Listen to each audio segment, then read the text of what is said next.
Les banques alimentaires font donc leur collecte à partir d'aujourd'hui et tout le week-end partout en France grâce à des bénévoles qu'on reconnaît bien puisqu'ils portent des gilets orange. Ils seront aux caisses des magasins. Bonjour Jean Cotave. Bonjour. Vous êtes le président du réseau des banques alimentaires. Merci d'être avec nous en direct ce matin sur France Info. Alors si je donne dans le week-end des paquets de pâtes, du dentifrice, des biscuits ou que sais-je, des produits aussi de première nécessité, question simple, à qui vont aller ces dons ? Ces dons vont aller à de nombreuses personnes qui sont en précarité alimentaire ou qui ont besoin aussi de produits d'hygiène et qui sont en difficulté. Alors ils sont nombreux. Ils sont aujourd'hui en France, on aide chaque année à peu près 2 400 000 personnes. Et ils viennent de catégories très différentes. Vous avez... Alors on va le détailler effectivement. Vous dites ils sont nombreux. Sont-ils de plus en plus nombreux ? Oui. Ils sont de plus en plus nombreux.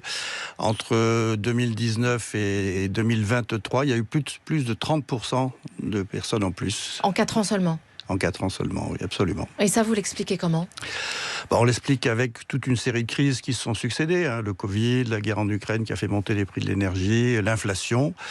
De plus en plus de gens ont des difficultés et ne peuvent pas, avec les revenus qu'ils ont, ou l'absence de revenus parfois, faire face à leurs besoins alimentaires. Alors, qui sont-ils, vos bénéficiaires ? Y a-t-il encore, est-ce que ça a du sens de poser cette question, un profil type ou plus du tout ?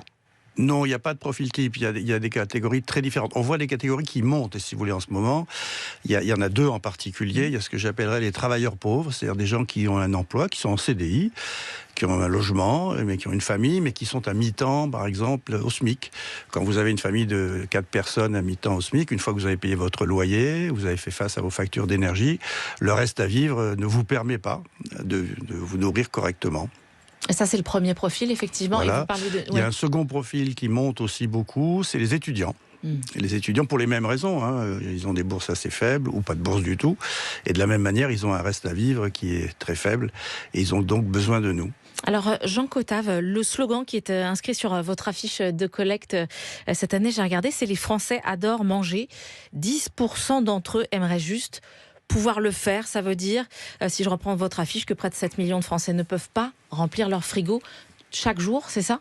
Oui, alors l'évaluation, c'est une évaluation, parce qu'on n'a pas des chiffres précis. L'évaluation des gens qui ne font pas 3 repas corrects par jour, c'est-à-dire petit déjeuner, déjeuner, dîner, équilibré et complet. On pense que c'est à peu près 10 millions de personnes, donc c'est plus. C'est plus que 10%. Le slogan que vous avez mis, c'est juste pour avoir un chiffre, mais c'est plutôt 10 millions. Parmi ces 10 millions, les gens qui font appel à l'aide alimentaire, c'est-à-dire soit auprès des banques alimentaires et toutes les associations à qui nous distribuons des denrées.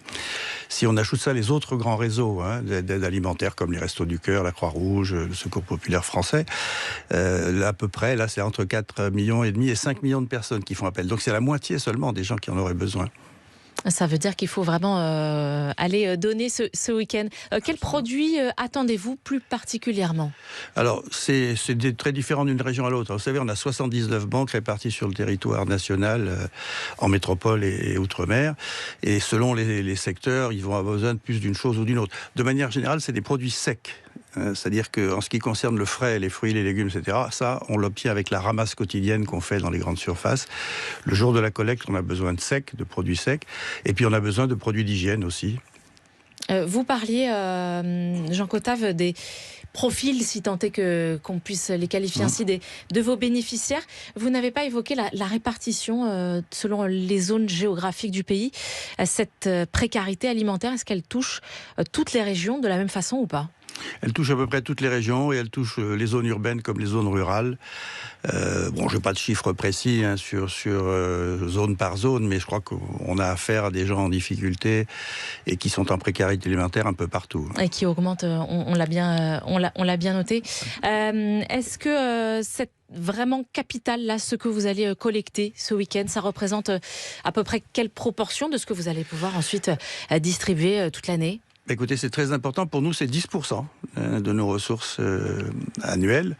Et donc, c'est très, très important. Et nous avons d'autres ressources, évidemment. Nous sommes basés essentiellement sur le don et sur le partage ensuite. On a des ressources qui viennent de l'industrie agroalimentaire, des agriculteurs, de la grande distribution. On a des mécènes aussi financiers qui nous permettent d'acheter. Mais ça représente, comme je viens de le dire, quand même la collecte 10% de nos ressources, donc c'est important. C'est important et on l'entend bien. Ces mécènes dont vous parlez, est-ce qu'ils sont au rendez-vous en ce moment? Et plus globalement également, est-ce que les Français sont au rendez-vous? Oui. Oui. Les Français sont au rendez-vous. L'année dernière, on était en pleine zone d'inflation et on s'attendait à ce que la collecte soit moins importante que les années précédentes. Et au contraire, elle a été un petit peu plus. Entre 2022 et 2023, il y a eu plus 7% de dons au moment de la collecte.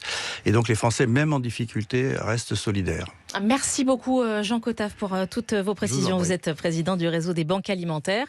Et on le rappelle donc, cette collecte, c'est votre grande collecte annuelle qui a lieu aujourd'hui, demain et dimanche. Vous êtes essentiellement dans les magasins, mais aussi ailleurs, dans certaines entreprises aussi? Oui, dans certaines entreprises, ça arrive dans certaines écoles aussi, ça arrive à différents endroits. Il y a à peu près un peu plus de 8000 points de collecte sur tout le territoire. Merci beaucoup à vous. Vous étiez en direct ce matin sur France Info.